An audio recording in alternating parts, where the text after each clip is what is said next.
Everybody like and subscribe, praise the bell icon. Story number 1. It was one of those winter nights when the snow seemed endless, a soft, constant swirl that smothered the world in a heavy silence. A group of friends had rented a cabin deep in the mountains, a remote place far from civilization, where the roads disappeared under a thick blanket of white and the nearest neighbor was miles away.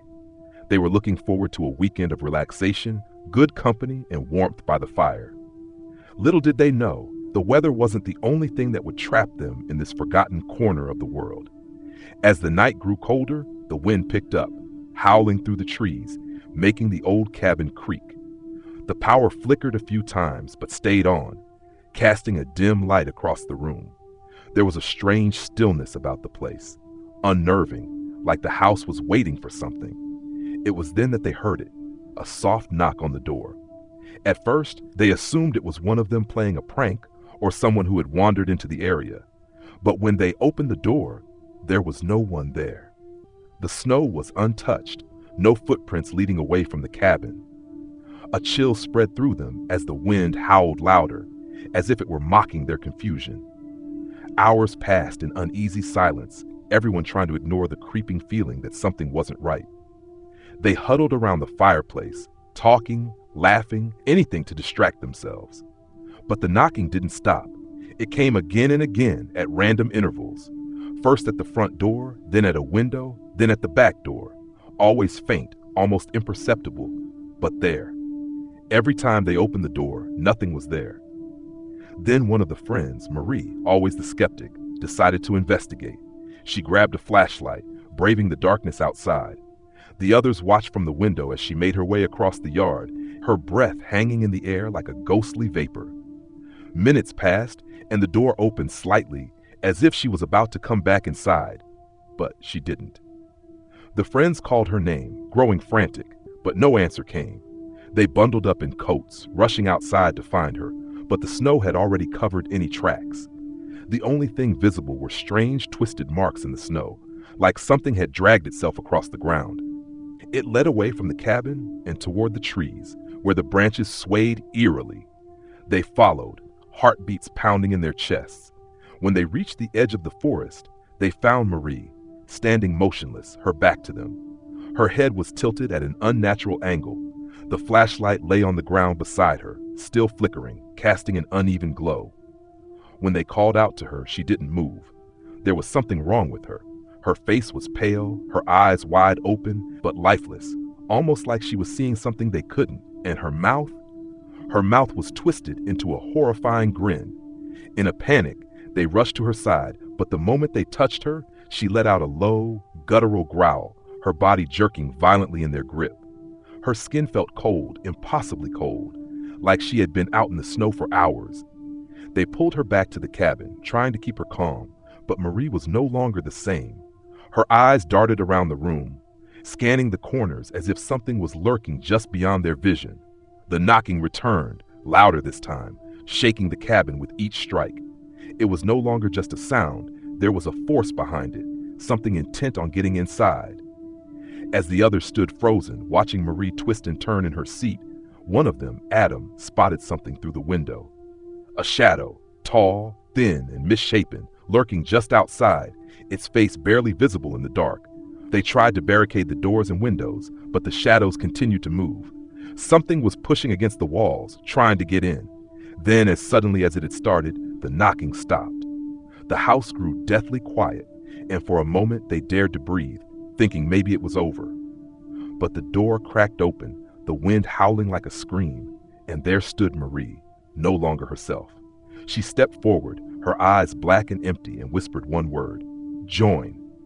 The air grew thick, suffocating. The temperature dropped even more, frost creeping along the walls.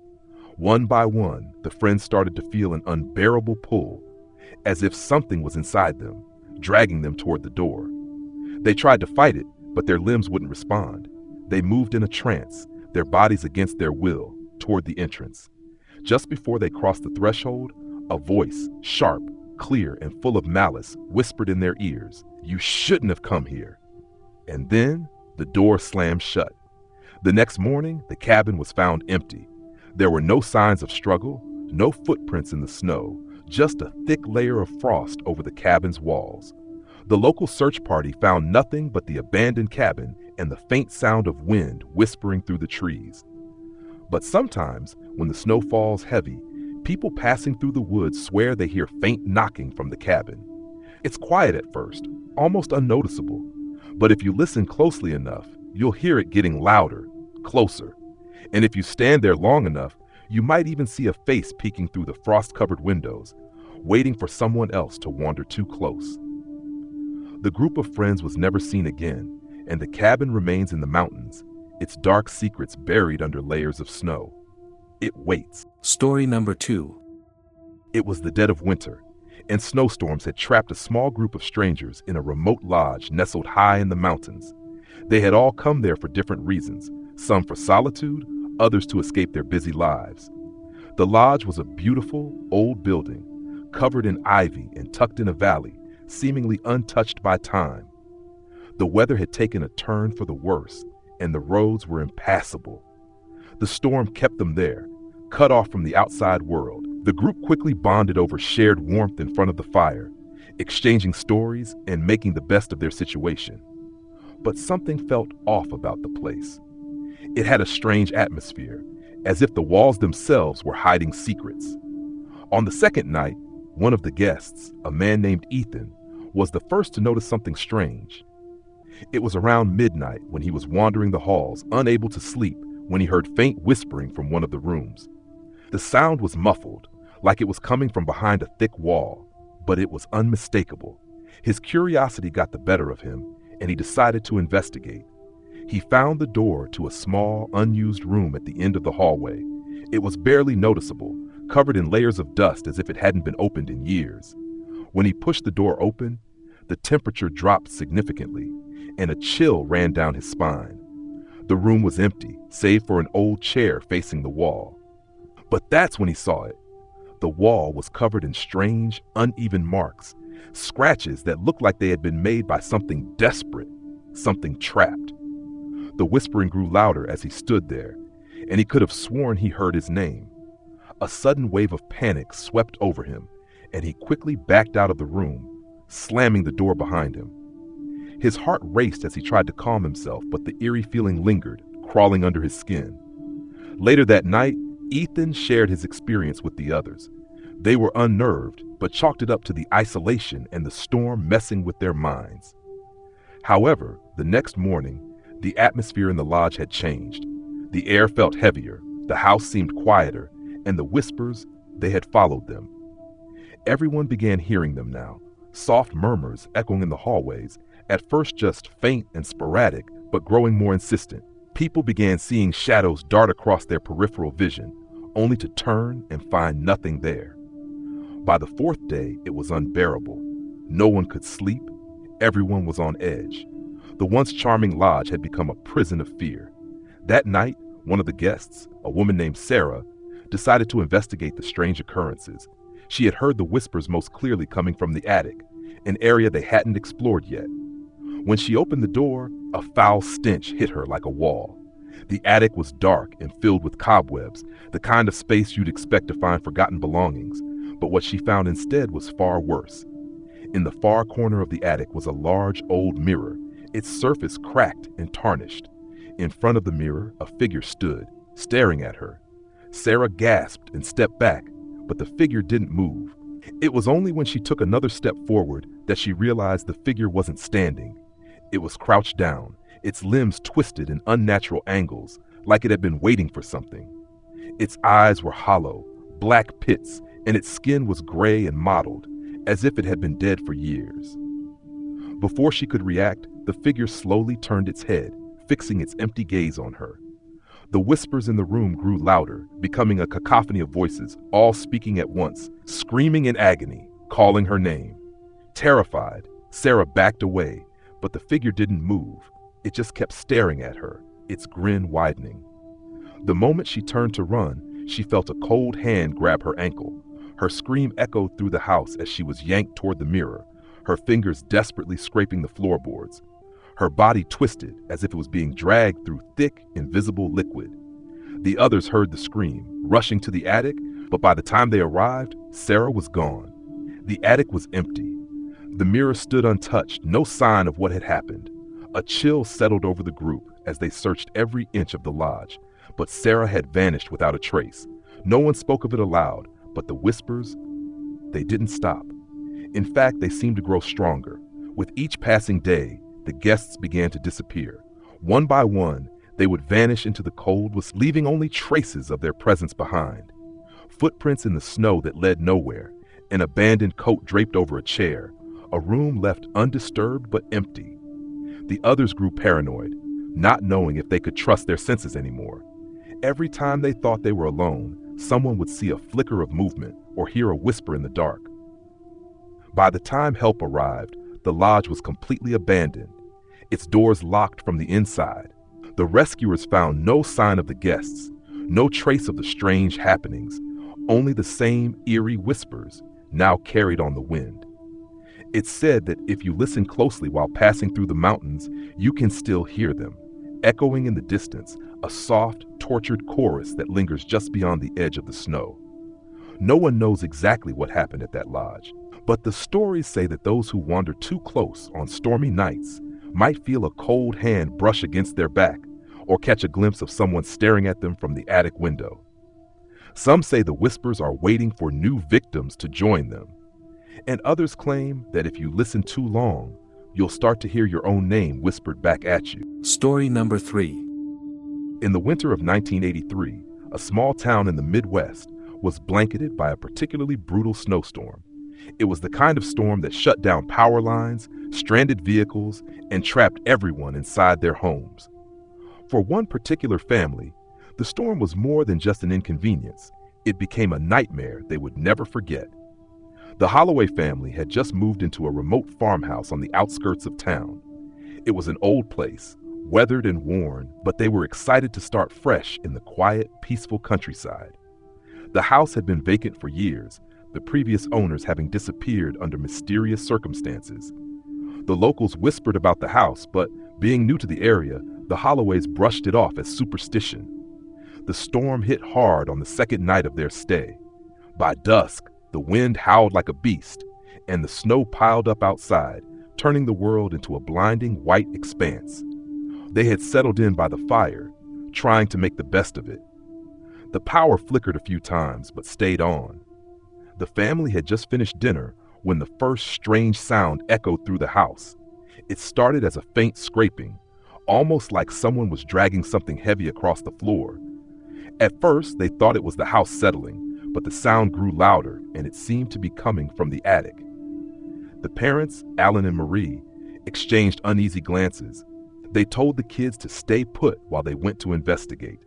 Climbing the creaky stairs to the attic, Alan and Marie found nothing out of the ordinary, just old furniture, cobwebs, and boxes of forgotten junk. But the noise persisted, now much clearer. It was unmistakable. It wasn't coming from the floor or the walls. It was coming from within the house itself, like something was trying to break free from the inside. Marie tried to reassure Alan that it was probably just the wind, but deep down, they both knew something wasn't right. They checked every room, but the sound didn't stop. It continued, growing louder, closer. That's when they noticed it. The door to the basement, which had been securely locked the entire time they'd been there, was now slightly ajar. Neither of them had gone down there yet, and they had certainly never opened it. With a growing sense of dread, Alan approached the door. The air in the hallway was colder now, and as he reached for the knob, he felt a sharp, icy pressure on his chest, as if the house itself was pushing back. He opened the door. The basement was pitch black, the stairs leading down into an abyss. The smell was overpowering, a mixture of rot and decay. Alan hesitated, but Marie, pale and trembling, pushed him forward. As they descended the stairs, they heard it again, the scraping followed by a faint, guttural growl. The basement was filled with shadows, the kind that seemed to shift and move with a life of their own. The only light came from the dim beam of their flashlight, but it barely penetrated the thick darkness. And then they saw it. Something pale and twisted, crouched in the corner, its back to them. Before they could react, the thing turned around. Its face was covered in ragged, matted hair, its eyes wide and white like those of a blind animal. It bared its teeth, sharp, jagged fangs, and let out a horrifying screech that rattled the walls of the basement. Marie screamed, grabbing Alan's arm as they scrambled back toward the stairs, but the thing didn't follow. It simply watched them, its head cocked to the side as if it was waiting. When they reached the top of the stairs, the door slammed shut behind them, and the house fell into an unnatural silence. They didn't know what to do. The kids were terrified, and the house felt like it was alive, as if something was crawling through the walls, watching them from the shadows. That night, they barricaded themselves in their bedroom, too afraid to leave. But the whispers started. Soft at first, just a low murmur, like a wind blowing through the cracks in the house. Then they grew louder. They could hear it, coming from the basement, from the walls, from the attic, faint, desperate voices calling out, pleading for help, for release. The storm raged on, trapping them inside with whatever was lurking in the house. By morning, they were too terrified to leave the room. The air was thick with a suffocating pressure, as if the walls themselves were closing in. The only thing that stopped them from running was the thought that they might never make it out alive. When dawn finally broke, the storm began to ease. The family decided to leave the house, to escape whatever haunted it. But when they tried to open the front door, it wouldn't budge. The wind had stopped, but the house was still sealed tight, as if it didn't want them to leave. In the days that followed, the family found their things were moved. Small items at first, like books and trinkets. Then their personal belongings began to vanish completely. Their clothes, their food, even the children's toys, gone, as if they had never been there. In the end, the Holloways never left the house. One by one, they disappeared, like ghosts fading into the walls. The neighbors said they heard screams on the wind, but when they went to investigate, the house was always silent, empty, and the snow, forever falling, seemed to swallow the farmhouse whole.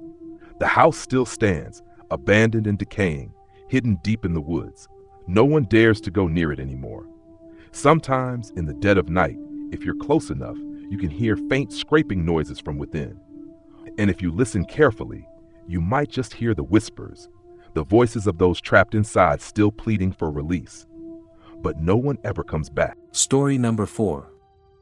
It was the kind of night that felt unnatural. The moon was hidden behind dark clouds, and the wind howled through the trees with a sharp, cold bite. Max and his girlfriend, Clara, had driven out to a remote cabin for the weekend, hoping to escape the pressures of their hectic lives. The cabin was located deep in the woods, far from the nearest neighbor, a perfect place for solitude. But the moment they arrived, there was something about the cabin that felt wrong. The air was dense, heavy with an unease that seemed to seep from the very walls of the cabin. The owners, an elderly couple, had left a few things behind. An old rocking chair in the corner of the living room, a few dusty books on the shelf, and strange markings carved into the wooden floor. Clara had joked that it looked like the house had been abandoned for far longer than just a few days. But Max didn't laugh. He was already beginning to feel uncomfortable, as if something was watching them. That night, after dinner, they settled in front of the fire, trying to shake off the odd feeling. As Clara scrolled through her phone, Max sat in a chair by the window, staring out into the dense black forest. There was no sound except the wind, the occasional crackle from the fire, and the soft ticking of the old clock on the wall.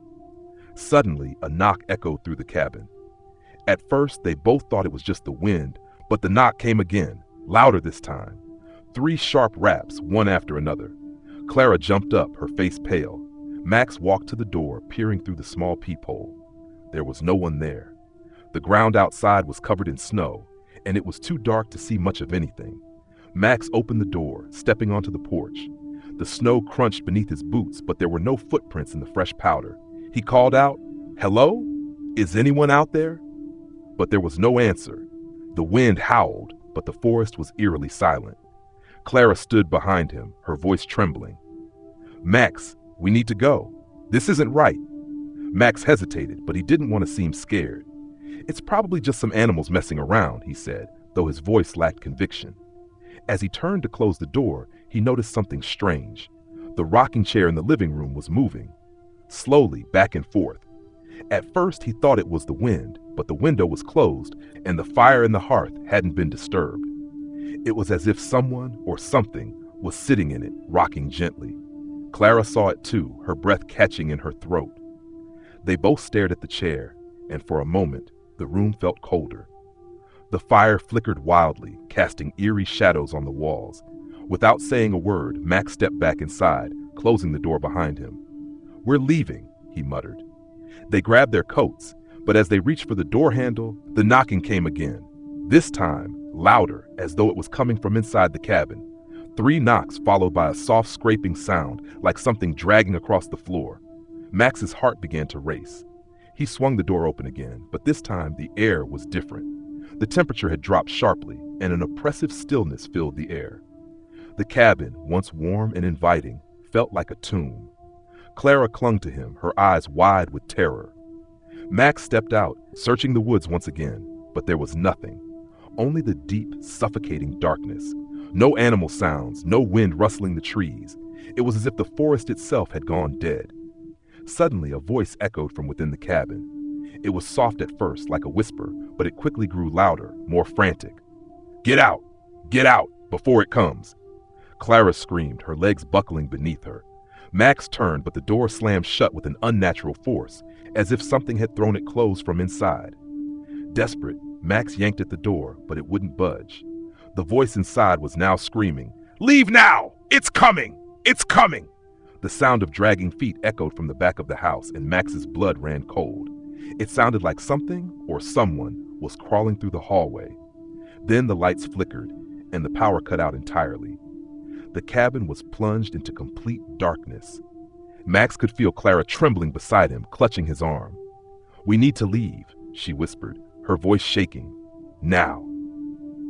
They ran around to the back of the house, hoping to escape through the woods, but as they reached the rear door, they froze. A figure stood in the doorway, silhouetted against the faint light of the dying fire.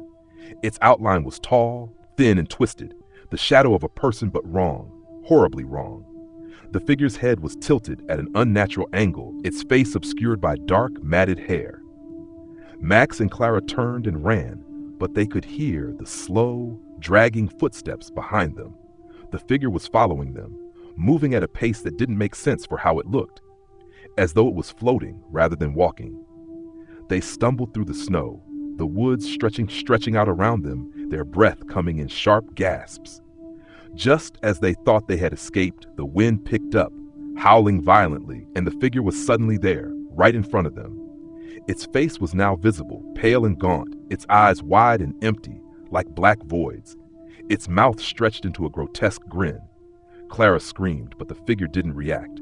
It simply stood there, watching them. And then, in a voice that was both a whisper and a growl, it said, "You should have stayed away." Max grabbed Clara's hand and ran, faster than he had ever run before. The footsteps behind them faded, but the figure was always just out of sight, its distorted form shifting through the trees like a shadow. They reached the road, but when they turned back, the cabin was gone. The snow had swallowed it whole, as if the house had never existed. The next day, when the storm passed, the authorities found nothing. No cabin, no signs of struggle, no trace of Max or Clara. Just a patch of deep snow where they had run, and the eerie silence of the woods. Some say the cabin was never meant to be found, that it was cursed from the beginning, built on land that should have been left untouched. And if you ever find yourself in those woods, lost and alone, you might hear it. 3 knocks on the door, followed by a whispering voice, calling you to stay, to come inside. But don't listen, because if you do, you might never leave. Story number 5. It was a bitterly cold winter evening when Laura and her friends decided to take a weekend trip to a secluded lodge in the mountains. They had rented the place for the weekend, hoping to enjoy some peace and quiet, far away from the chaos of their busy lives. The lodge was ancient, weathered by time, with creaky wooden floors and old wallpaper peeling from the walls. The owners had given them the key and a few basic instructions, but they didn't stick around to offer any sort of warm welcome. The first night was quiet enough, with nothing more than the wind howling outside and the occasional cracking of the fireplace as they settled in for the evening. But as the hours ticked by, strange things started happening. The temperature in the lodge seemed to drop, despite the fire roaring in the hearth. At one point, Laura noticed a strange cold spot near the staircase, a place where no draft should have been.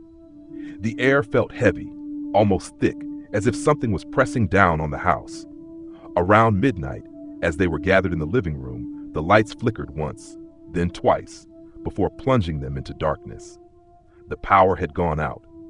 They all groaned, grabbing flashlights and candles from their bags. Laura was the last one to move, and as she passed the old grandfather clock in the corner, she caught a glimpse of something in the reflection of the glass. At first, she thought it was just her imagination, the shadows playing tricks on her. But there, in the reflection of the clock's face, was a figure standing in the doorway behind her. The moment she turned around, there was nothing there. The hairs on the back of her neck stood up, her heart racing as she tried to shake off the feeling that something or someone was watching her. The others hadn't noticed, too caught up in their own distractions. But Laura couldn't let go of the feeling. The night dragged on, each creak of the old house sending a jolt of fear through her. By the time they decided to go to bed, she was already exhausted, but too scared to fall asleep. In the silence of her room, Laura lay in bed, staring at the cracks in the ceiling, listening to the sound of the wind against the windows. Then, out of nowhere, she heard a soft whisper, just at the edge of her hearing. It was a name, a voice, quiet but clear, calling out, "Laura." Her heart skipped a beat, and she sat up in bed, eyes darting to the door. No one had entered her room, and no one else was awake.